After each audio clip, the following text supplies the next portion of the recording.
500 ವರ್ಷಗಳ ಹೋರಾಟ ಮತ್ತು ಪ್ರತೀಕ್ಷೆ ಪ್ರತಿಜ್ಞೆ ಎಲ್ಲವೂ ಕೂಡ ಫಲಿಸಿದಂತಹ ದಿನ ನಿನ್ನೆ. ಇವತ್ತಿನಿಂದ ರಾಮ ಮಂದಿರದ ಅಥವಾ ರಾಮನ ದರ್ಶನಕ್ಕೆ ಅವಕಾಶ ಮಾಡಿಕೊಟ್ಟಿದ್ದಾರೆ ಸಾರ್ವಜನಿಕರಿಗೆ, ಭಕ್ತರಿಗೆ. ಮುಂಜಾನೆಯಿಂದಲೇ ರಾಮ ಮಂದಿರದಲ್ಲಿ ನೂಕು ನುಗ್ಗಲು ಕೂಡ ಉಂಟಾಗಿದೆ. ಮೊದಲ ದಿನವೇ ಜನಸಾಗರ ಕಂಡು ಬರ್ತಾ ಇದೆ. ಎಲ್ಲೆಲ್ಲೂ ಕೂಡ ಕಣ್ಣು ಹಾಯಿಸಿದಷ್ಟೂ ದೂರ ಭಕ್ತರು, ರಾಮನ ಭಕ್ತರು, ಶ್ರೀರಾಮನ ಭಕ್ತರೇ ಕಾಣಿಸ್ತಾ ಇದ್ದಾರೆ.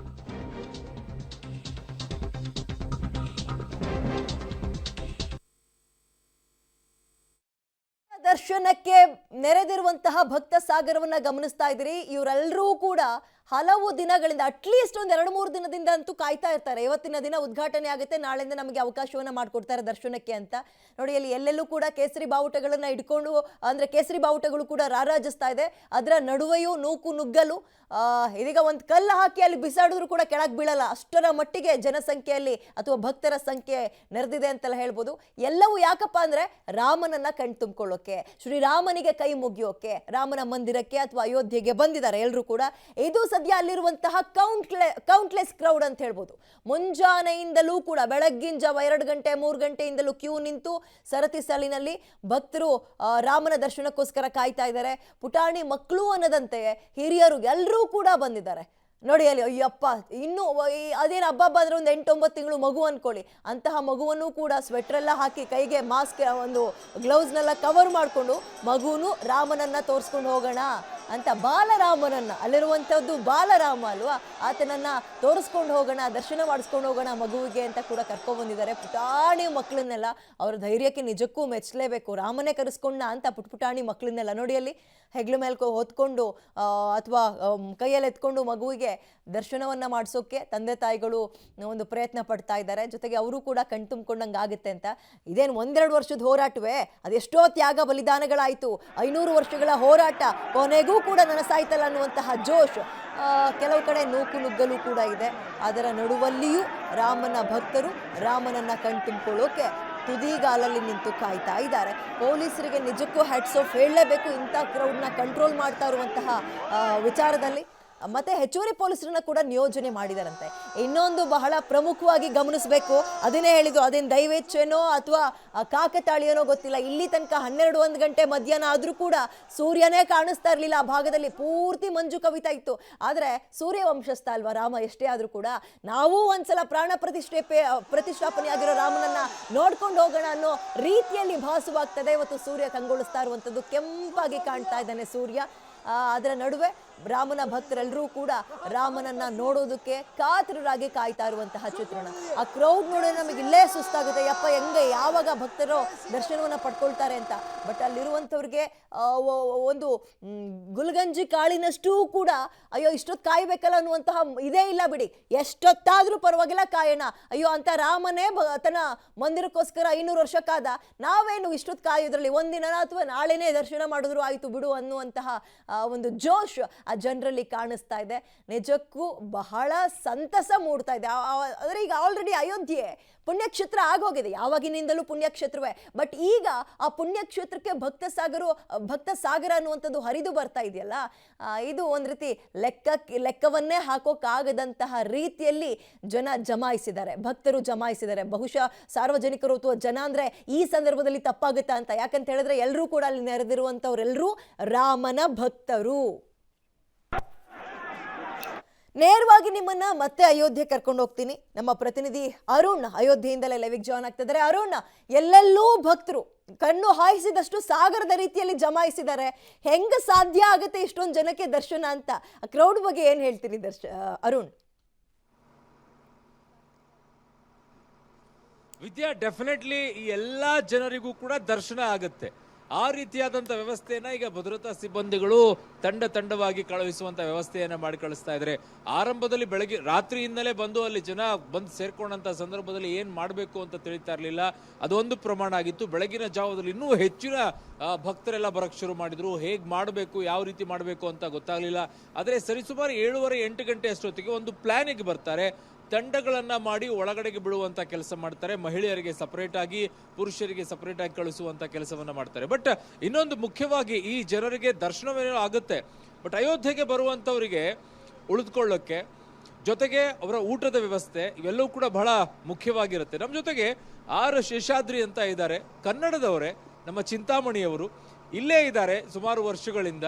ಇಲ್ಲಿ ವ್ಯವಸ್ಥೆಯನ್ನ ಮಾಡ್ತಾರೆ ಅವರೆಲ್ಲರೂ ಕೂಡ. ಅಮವ ರಾಮ ಮಂದಿರ ಅಂತ ಇದೆ. ಸರ್ ನಮಸ್ತೆ. ನಮಸ್ತೆ ಸರ್. ಆಮೇಲೆ ಇನ್ನೊಂದು ಇಂಪಾರ್ಟೆಂಟ್ ಆಗಿ ನಾನು ಹೇಳಬೇಕು, ರಾಮ ಮಂದಿರವನ್ನೇನೋ ನೋಡ್ತಾ ಇದ್ರೆ ಅದ್ಭುತವಾಗಿ ಕಟ್ಟಿರೋದನ್ನ. ಈ ರಾಮ ಮಂದಿರಕ್ಕೆ 1.5 ಎಕರೆಯನ್ನ ಉಚಿತವಾಗಿ ದೇವಸ್ಥಾನದಿಂದ ನೀಡಲಾಗಿದೆ. 1.5 ಎಕರೆಯನ್ನ ನೋಡಿ, ಅದ್ಭುತ ಅಲ್ವಾ? ಸರ್ ನಮಸ್ತೆ, ಹೇಳಿ ಈಗ ಎಷ್ಟು ಎಕರೆ ನೀವು ಕೊಟ್ಟಿರೋದು? 1.5 ಎಕರೆ ಹೌದು ಸರ್, 1.5 ಎಕರೆ ಕೊಟ್ಟಿದ್ವಿ. ಅದು ಅಲ್ದಿರಾ 10 ಕೋಟಿ ರೂಪಾಯಿ ಸರ್ ದಾನ ಕೊಟ್ಟಿದ್ದೀವಿ ಸರ್. 10 ಕೋಟಿ ದಾನ ರೂಪಾಯಿ ಸರ್, 10 ಕೋಟಿ ರೂಪಾಯಿ ಮಂದಿರಕ್ಕೆ ಸರ್. ಫಸ್ಟ್ ನಾವೇ ಕೊಟ್ಟಿದ್ದು. ಟ್ರಸ್ಟ್ ಓಪನ್ ಆಗಿದ ತಕ್ಷಣ, ಟ್ರಸ್ಟ್ ಅಕೌಂಟ್ ಓಪನ್ ಆಗಿದ ತಕ್ಷಣ ಫಸ್ಟ್ 10 ಕೋಟಿ ರೂಪಾಯಿ ಕೊಟ್ಟಿದ್ದು ಸರ್. ಆಚಾರ್ಯ ಕಿಶೋರ್ ಕುಮಾರ್ ಅಂತ ಅವರ ಹೆಸರು. ಅವ್ರು IPS ಆಗಿದ್ರು ಮುಂಚೆ. 10 ಕೋಟಿ ರೂಪಾಯಿ ಕೊಟ್ಟಿದ್ದಾರೆ ಸರ್. ಏನೇನು ವ್ಯವಸ್ಥೆ ಇರುತ್ತೆ ನಿಮ್ಮ ಅಮವ ರಾಮ ಮಂದಿರ? ಸರ್ ಈ ಮಂದಿರದಲ್ಲಿ ಸರ್ ನಮಗೆ ಈಗ ಅಯೋಧ್ಯಕ್ಕೆ ಯಾರೇ ಬಂದ್ರು, ಎಷ್ಟೇ ಜನ ಬಂದ್ರು ಸುಮಾರು 4-5 ಸಾವಿರ ಜನಕ್ಕೆ ಸರ್ ಊಟ ವ್ಯವಸ್ಥೆ ಇರುತ್ತೆ ಸರ್. ಪ್ರತಿದಿನ ಸರ್, ಪ್ರತಿದಿನ. ಕನ್ನಡದವ್ರು ಬರ್ತಾರಾ? ಕನ್ನಡದವ್ರು ಬರ್ತಾರೆ. ಕನ್ನಡದವರು, ಆಂಧ್ರದವರು ಎಲ್ಲರೂ ಬರ್ತಾರೆ ಸರ್. ಕನ್ನಡದವರು ಸುಮಾರು ಜನ ಬರ್ತಾರೆ. ಅವ್ರು ನೋಡಿದ್ರೆ ಸಂತೋಷ ಆಗುತ್ತೆ ನಮಗೆ. ಯಾಕಂದ್ರೆ ನೀವು ನೋಡಿದಲ್ವಾ, ಈಗ ದೂರದಿಂದ ಬಂದಿದ್ದೀವಿ, ಒಂದ್ಸಲ ಮಾತಾಡೋದು ಸ್ವಲ್ಪ ಅಸಂತೋಷ ಆಗುತ್ತೆ ನಮಗೆ. ಖಂಡಿತ ಬರ್ತಾರೆ. ಏನಂತಾರೆ ಬಂದಿರೋ ಜನ ಎಲ್ಲ? ಬಂದಿರೋ ಸರ್, ಮುಂಚೆ ಅಯೋಧ್ಯೆ ಬಂದವ್ರಿಗೆ ಇವಾಗ ತುಂಬಾ ವ್ಯತ್ಯಾಸ ಇದೆ. 1 ವರ್ಷ ಮುಂಚೆ ಬಂದವ್ರಿಗೆ ಇವಾಗ ತುಂಬಾ ವ್ಯತ್ಯಾಸ ಇದೆ ಸರ್. ತುಂಬಾ ಚೆನ್ನಾಗಿ ಮಾಡಿದ್ದಾರೆ, ತುಂಬಾ ವ್ಯತ್ಯಾಸ. ಇನ್ನು ನೀವು ಮುಂಚೆ ನೋಡಿದಂತ ಅಯೋಧ್ಯೆನೂ ಈಗಿರುವಂತ ಅಯೋಧ್ಯೆ ಸರ್ ತುಂಬಾ ಆಶ್ಚರ್ಯ ಆಗುತ್ತೆ ಸರ್. ನಮ್ಗೆ ನಂಬಕ್ಕಾಗಲ್ಲ. ರಾತ್ರಿ ಅಂತೂ ಅಷ್ಟೊಂದು ಲೈಟಿಂಗ್ಸ್ ಇದೆ ಇಲ್ಲಿ. ಮುಂಚೆ ಎಷ್ಟು ಭಕ್ತರು ಬರ್ತಾ ಇದ್ರು? ಮುಂಚೆ ಸರ್ ಅವರೇಜ್ ಆಗಿ ಸರ್ 10,000 15,000 ಜನ ಬರ್ತಾ ಇದ್ರು ಅಷ್ಟೇ ಸರ್ ವರ್ಷಕ್ಕೆ. ಇಲ್ಲ ಒಂದಿನಕ್ಕೆ. ಈಗ ಇವಾಗ ಸರ್ 1.5 ಲಕ್ಷ ಜನ ಬರ್ತಾರೆ ಸರ್. ನಿನ್ನೆ ಲೆಕ್ಕ ಪ್ರಕಾರ 1.5 ಲಕ್ಷ ಜನ ಇವತ್ತು ದರ್ಶನ ಮಾಡಿಸ್ತಾರೆ ಇವರು. ಅಂದ್ರೆ 10-15 ಸಾವಿರ ಬರ್ತಾ ಇದ್ದಿದ್ದ ಜನ 1 ಲಕ್ಷ ಆಗಿದ್ದಾರೆ ಸರ್. 1.5 ಲಕ್ಷ.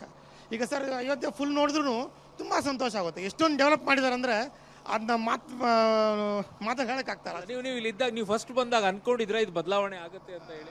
ನಂಬಿಕೆ ಇತ್ತು ಸರ್. ಫಸ್ಟ್ ಅಷ್ಟೊಂದು ಇರ್ಲಿಲ್ಲ. ಯಾಕಂದ್ರೆ ತುಂಬಾ ಚಿಕ್ಕ ರೋಡ್ಗಳು, ತುಂಬಾ ಚಿಕ್ಕ ದೇವಸ್ಥಾನ. ದೇವ್ರು ಯಾವ್ದೋ ಚಿಕ್ಕ ಟೆಂಟಲ್ಲಿ ಇದ್ರು, ಚಿಕ್ಕ ಟೆಂಟು. ಮೋದಿ ಅವರು ಬಂದು ಭೂಮಿ ಪೂಜೆ ಆದ್ಮೇಲೆ ಸ್ವಲ್ಪ ದೇವಸ್ಥಾನ ಚೆನ್ನಾಗಿ ಮಾಡಿದ್ರು. ಅದಕ್ಕೂ ಮುಂಚೆ ಚಿಕ್ಕ ಟೆಂಟ್ ಇತ್ತು ಸರ್, ಚಿಕ್ಕದು. ಅದು ನೋಡಕ್ಕೆ ತುಂಬಾ ಕಷ್ಟ ಆಗ್ತಾ ಇತ್ತು ಮನಸ್ಸಿಗೆ. ಇವಾಗ ತುಂಬಾ ಚೆನ್ನಾಗಿ ಮಾಡಿದ್ದಾರೆ. ಇದಿಷ್ಟು ವಿದ್ಯಾ ಇಲ್ಲಿ ಬಂದಂತವರಿಗೂ ವ್ಯವಸ್ಥೆಯನ್ನ ಕೊಡೋಕೆ. ನಾನು ಹೇಳ್ತೀನಿಲ್ಲ, ಕರ್ನಾಟಕಕ್ಕೂ ಅಯೋಧ್ಯೆಗೂ ಅದು ಎಲ್ಲಿಂದ ನಂಟು, ಯಾವ್ಯಾವ ಮೂಲೆಯಲ್ಲಿ ಯಾರ್ಯಾರು ಕನ್ನಡಿಗರಿದ್ದಾರೋ ಗೊತ್ತೇ ಆಗಲ್ಲ ನಿಮಗೆ. ಅಷ್ಟು ಅದ್ಭುತವಾಗಿ ಲಿಂಕ್ ಇಲ್ಲಿಗೆ ಸಿಗುತ್ತೆ. ಇನ್ನೊಂದೇನೋ ಹೇಳ್ಬೇಕಂತಿದ್ದಾರೆ ಸರ್. ಭೂಮಿ ಪೂಜೆ ಆದಾಗ 2020ರಲ್ಲಿ 1.5 ಲಕ್ಷ ಲಡ್ಡು ಕೊಟ್ಟಿದ್ವಿ ಸರ್ ನಾವು. ಲಡ್ಡು ಫ್ರೀಯಾಗಿ ಕೊಟ್ಟಿದ್ವಿ ಟ್ರಸ್ಟ್ಗೆ. ಅದಕ್ಕೆ ಯೂಸ್ ಮಾಡಿ ತುಪ್ಪ ಬಂದು ಯೂಸ್ ಮಾಡಿದ್ವಿ ಸರ್ ನಾವು. ಹೌದು. ಇವಾಗಲೂ ಸರ್ ನಿನ್ನೆ ಸುಮಾರು 6,000 ಪ್ಯಾಕೆಟ್ ಊಟ ಕೊಟ್ಟಿದೆ ಸರ್ ನಿನ್ನೆ ಪೊಲೀಸ್ ಅವ್ರಿಗೆ. ಎಸ್, ಇದಿಷ್ಟು ಇಲ್ಲಿರುವಂತ ಮಾತು. ದರ್ಶನ ಏನೋ ಮಾಡ್ತಾ ಇದ್ರೆ, ದರ್ಶನಕ್ಕೆ ಬರುವಂತವ್ರಿಗೂ ಇಲ್ಲಿ ವ್ಯವಸ್ಥೆ ಮಾಡ್ತಾ ಇದ್ದಾರೆ ವಿದ್ಯಾ. ವೆಲ್, ಥ್ಯಾಂಕ್ ಯು ಅರುಣ್ ತಮ್ಮ ಡೀಟೇಲ್ಸ್ಗೆ. ಎಸ್, ನಮ್ಮ ಕರ್ನಾಟಕದವರೇ ಅನ್ನುವಂಥದ್ದು ಮತ್ತೊಂದು ರೀತಿಯ ಖುಷಿ ನಮಗೆ ಮಾತನಾಡಿಸ್ಲಿಕ್ಕಲ್ಲಿ. 10 ಕೋಟಿ ದಾನವನ್ನು ಕೊಡೋದ್ರ ಮುಖಾಂತರ 1.5 ಎಕರೆ ಭೂಮಿಯನ್ನು ಕೊಟ್ಟಿದ್ವಿ ಅಯೋಧ್ಯೆಗೆ ಅಂತ ಹೇಳ್ತಾ ಇದ್ರು. ಎನಿವೆ ಏನೇ ಇರಲಿ, ರಾಮ ಆ ರೀತಿಯಾಗಿ ಕೊಡುವಂತಹ ಶಕ್ತಿಯನ್ನು ಅವ್ರಿಗೂ ಕೊಡ್ತಾ ಇದ್ದಾನಲ್ಲ, ಅದನ್ನು ಕೂಡ ನೆನಪಿಸ್ಕೊಳ್ಬೇಕು. ನಮ್ಮ ಸೀನಿಯರ್ ಜರ್ನಲಿಸ್ಟ್ ಒಬ್ರು ಮಾತಾಡ್ತಾ ಇದ್ರು, ಪ್ರಯತ್ನ ಪಟ್ಟಿದ್ರೆ ಅಥವಾ ಮನಸ್ಸು ಮಾಡಿದ್ರೆ, ಪ್ರಯತ್ನ ಅಲ್ಲ, ಒಂದೇ ಒಂದು ಮನಸ್ಸು ಮಾಡಿದ್ರು ಚಿನ್ನದಲ್ಲೇ ಆತನನ್ನ ಮುಳುಗಿಸ್ಬಿಡ್ಬೋದಿತ್ತು. ಆದ್ರೆ ದೈವೇಚ್ಛೆ ಇದ್ದಿದ್ದು ನಮ್ಮೂರಿನಿಂದ ಕಲ್ ತಗೊಂಡೋಗ್ಬೇಕು ಅಂತ. ರಾಮನ ದರ್ಶನಕ್ಕಾಗಿ ಬಂದಿರುವಂತಹ ಭಕ್ತರು ಎಷ್ಟು ಸಂಖ್ಯೆಯಲ್ಲಿದ್ದಾರೆ ಅನ್ನೋದನ್ನ ನಿಮಗೆ ನಾವು ಶಬ್ದಗಳಲ್ಲಿ ಹೇಳೋದಕ್ಕಿಂತ ದೃಶ್ಯಗಳಲ್ಲೇ ತೋರಿಸ್ತೀನಿ. ನೋಡಿ, ಇಲ್ಲಿ ಇದು ರಾಮ ಮಂದಿರದ ಮುಂಭಾಗದಲ್ಲಿರುವಂತಹ ದೃಶ್ಯ. ಅಬ್ಬಬ್ಬಬ್ಬಬ್ಬಬ್ಬ, ಜನಕ್ಕೆ ಒಂದು ಹೆಜ್ಜೆ ಮುಂದೆ ಇಡೋಕ್ಕೂ ಕೂಡ ಜಾಗ ಇಲ್ಲದೆ ಇರುವಂತಹ ದೃಶ್ಯಗಳನ್ನ ನೀವು ನೋಡ್ತಾ ಇದ್ದೀರಾ. ತಳ್ತಾ ಇದ್ದಾರೆ, ನೂಗ್ತಾ ಇದ್ದಾರೆ. ಈ ಪ್ರಮಾಣದಲ್ಲಿ ಆದ್ರೆ ಹೇಗೆ ಸಾಧ್ಯ ಅಂತೇಳಿ. ಬಟ್ ನಿಮಗೆ ಮುಂದೆ ಹೋಗ್ತಾ ಅಲ್ಲಿ ಒಂದು ಲೈನ್ ಅನ್ನ ಮಾಡಿದ್ದಾರೆ.